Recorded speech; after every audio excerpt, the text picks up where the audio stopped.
Hey everyone, how you doing? So we all know that it's summer season right now and everyone is gearing up to travel to enjoy your vacation, PTO, whatever, especially myself. However, the thing is that it's very interesting because right now inflation is out of control. People are prioritizing certain needs over, luxury travel and vacations, like buying food for the family, making sure utilities are covered, your mortgage, etc. And people are cutting back on spending apparently because of the economy here in the US. But you still have people that are like racking up a lot of credit card debt from what I've seen, trying to go enjoy their lives and go travel. And so on LinkedIn the other day, I saw this article, maybe it was a hit piece, I'm not sure, but it had a really ridiculous, maybe headline that was designed to capture your attention. And it said 43% of Gen Z people are racking up credit card debt to finance their travels and their vacations. And there's a certain disillusionment among the younger generation, especially now in this economy where the job market is shitty, people are getting laid off left and right, inflation is driving the cost of everything up, politics are driving people wonky. More and more people, younger ones especially, are like, well, if I can't buy a house, I can't buy a car, and I can't even find a job, I might as well go on vacation and live my life. So people accumulate a large amount of credit card debt, and in doing so, they ruin themselves financially down the line. But this video isn't about that. What I wanted to talk to you about is how you can travel without leaving your city and experience other cultures, festivities, etc. And I know, coming from where I'm based out of in Washington, D.C., we're more privileged than other cities around the world because we have 175 embassies here, 20 or so cultural centers. They have free events all the time, they have paid events.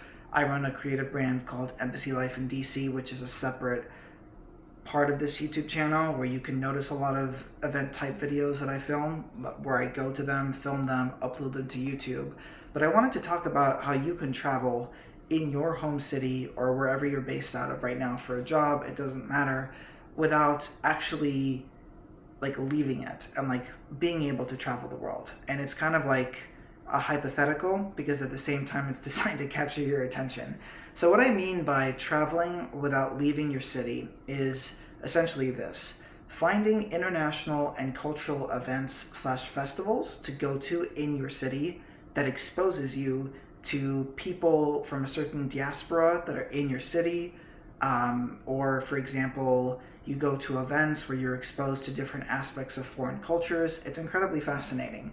And every city has this aspect to a certain extent. So here in the DC area, we have literally like international and cultural festivals and events like happening almost every single weekend. It's actually quite irritating because you have to figure out which ones you're going to prioritize and go cover if you're running a sort of semi-business like I am. But if you're the average Joe Schmo that can't travel because they just don't have the money to do so, and they want something to do, they are interested in other countries around the world, and they just want to meet new people, this is the perfect way to do it.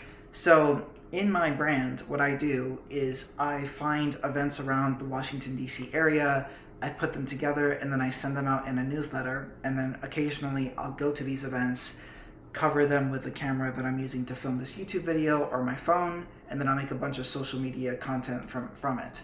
But this is for the person that can afford to travel, that wants to get exposed to different cultures and just to meet people from different parts of the world slash diasporas. So if you go to Eventbrite, Eventbrite is a website that I use literally probably every day, too much, to find these events that are in my city to actually report on. So if you go to the search bar, if you open up Eventbrite on your computer, you can type in international events, cultural events, embassy events, more specific to Washington, D.C., but you get the idea. And then typically in the search option, you'll find a bunch of events that you can filter by free, paid. You can filter it down even further by art, food, movies, etc., etc. And that's a great way of finding international and cultural events that can expose you to different parts of the world without leaving your city. Of course, if you are on a limited budget, I would encourage you to search up the free option more so. But if you want to, spend 20 bucks here or there to go get exposed to, like, for example, a play from Japan that's happening in your city, I would highly encourage you to do it. Of course, discretionary spending is always a must in today's economy, but you also need to live your life at the same time. So Eventbrite is the first source that I would recommend. The second is a fascinating one that I am definitely a part of here in my little spiderweb here in the DC area. And it's a new thing that's popped up, I think, over the past couple of years with a large amount of creators that specialize in a niche. So for example, I specialize in international and cultural events, right? But in the DC area, there are other accounts that cover specifically museums, art galleries, movies, film festivals. That's the same thing. But you get the idea. There are creators out there that specialize in a niche, and then they find the events in that niche in their city, and then they report that information out there. Can't tell you how many creators there are in the DC area. I looked at New York, I think, and some other big cities here on the East Coast. There are the same accounts that are out there literally doing the same thing. Niche-wise, finding something, reporting on the events, and then putting that information out there in the form of a newsletter, on their social media content, filming a YouTube video, and just putting out the information that's out there. So try to find creators, literally open up your Instagram, Facebook, TikTok, whatever, search up things to do in X city, which is where you're based out of. You'd be surprised. A lot of creators pop up when you search up those, and then you can find inspiration. Like, even though my area of expertise is, international and cultural events, right?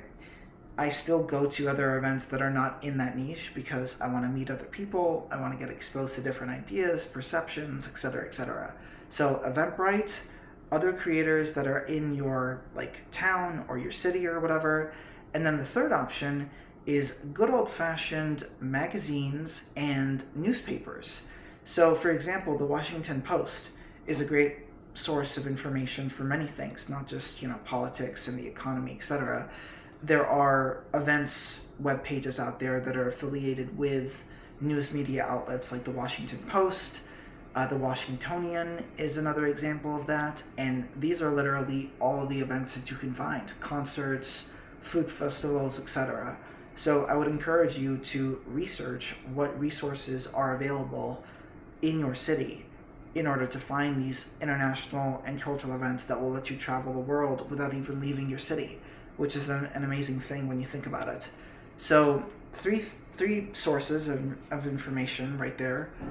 Eventbrite, your creators that you love that might give you things to do, recommendations, and then news media outlets like in your city. And so I want to tell you a quick story of how all of this applies to me. So I moved to DC about, I want to say, a year and a half now, maybe 2 years ago. And 4 months in, I was still riding the high of living and moving to a new city. I was like, oh my God, everything is new. This is so grand. I'm going to meet so many people, do so many things. And I was doing that to a certain extent. And then I got extremely depressed because I noticed that I was getting very anxious. I'm a person that has a lot of anxiety. I think that's because I'm just naturally that way, and I drink a lot of coffee because I just love the taste and the way that it makes me feel. So it's a negative feedback loop that kind of feeds into each other. And so the act of moving to a new place can be very scary because everything is new, but it's also so exciting. So I was doing and going out all the time on the weekends, and then I stopped because I was like, well, what's the point? I was just not meeting people, and even though I was going to events, I was like, nah, whatever. So I stopped for a while, which is kind of a hypocrisy in itself. And I got depressed 4 months into living into DC because I hadn't found the type of event that I was interested in, right? And this was before I started the Embassy Life in DC brand and stuff like that. So I moved to DC. 4 months in, I'm incredibly depressed. My mind is elsewhere. I'm still working out to try to stay healthy, and I'm working full-time job and stuff like that. And then I was like, all right, I got to get out of the house. I can't just spend all my time here. You know what I mean? So I went to Eventbrite, like I told you before, searched it up. I was just like, okay, what is something so random and so out there that I could just go to it and just whatever. And there was an embassy event at the Embassy of Italy that was some sort of gala. and it was like $40 or something. And I was like, okay, I guess whatever. Like, I've never really seen embassies hold events before, so I'm just gonna go out there and try it. So I went out there, paid the $40, got dressed up in some sort of, suit or whatever, because it was like a business cocktail type of event, right? I met so many people over there, and I fell in love with just the whole embassy archetype, international events, cultural events, just the whole thing. And so ever since then, my life has been a crusade of literally finding those events in DC and then reporting on them to the DC public. And we've grown like a following, which is like pretty cool. Started the YouTube channel because I wanted to like create more long form content for these events that I go to show y'all like the different parts of DC and like what happens at these events, you know what I mean? And then just like trying to find new ways just to innovate with content creation. And so the moral of the story is that if you want to travel, but you can't afford to, and you don't want to leave your city where you're based out of because you just can't, go to Eventbrite, which is the basic solution here. Search up some international and cultural events. Like, I've seen things out of like New York, for example, or what's some other cities?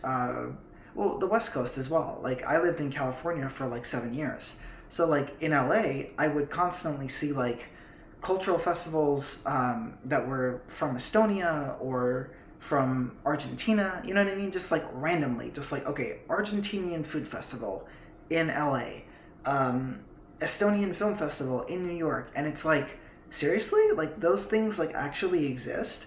So I would highly encourage you to search those up. If you can't afford to travel, go to those events, because that is a form of travel in itself. Like, many people would say like, oh, well, you're not leaving like your city, so that doesn't count as travel. Well, okay. Well, this is for the people that can't afford to travel and they don't want to leave their city, they can't afford to, and they just want to be exposed to like a different aspect of the world that they just never have been exposed to before with international and cultural events. I'll tell you, you'd be surprised like what results might pop up, because if I hadn't have gone to that first embassy event, I would have never have started my Embassy Life in DC brand. If you want to check it out, by the way, like, I always link the socials like in the YouTube description box, like down below. It's like, oh, this guy's talking about embassy events. Like, how the hell is that relevant? It's like, it's relevant in the context of this video. And then also at the same time, if I had not have gone to that embassy event, I wouldn't have started like my whole little brand project, which I'm doing right now. I wouldn't have like been inspired to start a YouTube channel around these events that I go to, and then also start creating vlogs like this, educational content, whatever. It's like a lot of things stemmed from that one action that I took 4 months into moving into DC. And I feel like a lot of people move to like a new city or a new location, and then they're just like depressed all of a sudden because they don't put in the effort to go to new events after a certain while. They get depressed because they don't meet new people right off the bat, and it takes time to meet people, form a social circle of people that you want to be around, and just get yourself out there. It takes a lot of effort to do that, and most people don't want to. So again, if you want to travel without leaving your city, definitely search those events on Eventbrite. International, cultural events. Hell, if you have some embassies in your city, why not? Embassy events, you never know. And then go to those. That way you save money. You don't need to necessarily travel all the way to Europe to get exposed to an Estonian film festival. And you get to enjoy life and meet people as well. So I hope that advice... Like, share, and subscribe for more videos. See you around.